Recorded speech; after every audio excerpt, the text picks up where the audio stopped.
Some memorable fourths, photo mats, and a new home for Lollipop Farm. They all made news this very week in decades past. Here's News 8 Now's Dave McKinley back with News 8 Then. 10 years ago this week, as Independence Day set the new box office record for a debut film, Walmart dumped Kodak as its photo finisher in favor of Fuji, and those ice cream icons Ben and Jerry, waging their own British invasion, announced the winner of a contest for a new flavor for their entry into England's marketplace.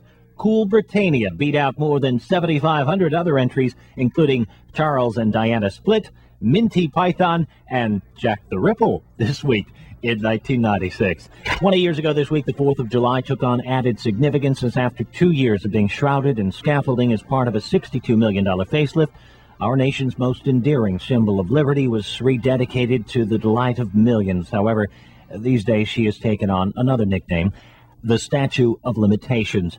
Because did you know that, even though it's been nearly 5 years since the terror attacks, to this day, visitors who, despite having to go through metal detectors, are still not allowed past her pedestal? That is a shame in the minds of many who say it is time to take back the crown and reopen the view which so many once enjoyed in a different time.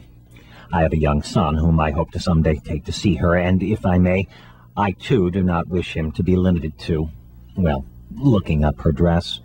Well, be that as it may, back then she was also marking a century of her existence as the ultimate beacon of hope. Hey, that lady may have been 100, but wouldn't you agree that she never looked finer than she did this week in 1986? 30 years ago this week, we may have marked the biggest national birthday blowout of all time with the bicentennial, which came at a time when city firemen would still routinely rescue cats from trees, when vestiges of Rochester's old subway system could be more readily detected, and when photomats still proliferated in suburban shopping plaza parking lots throughout the fruited plains this week in 1976. 40 years ago this week, Lollipop Farm moved to its new digs in Perrington, where it remains today. New digs? Pop quiz. In what town had Lollipop Farm been located before flying the coop to Perrington this week in 1966? In the meantime, it was everybody in the pool because we were having a heat wave. Temps hit 98, a perfect time to dash through the sprinkler or head up to Durand Eastman Beach, which had lifeguards.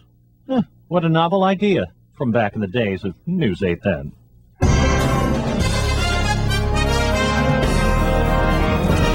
Here's the answer to this week's News 8 Then pop quiz about the former location of Lollipop Farm. Before it moved to its current location in Perrington 40 years ago this week, Lollipop Farm had been located on West Henrietta Road, just south of the Southtown Plaza.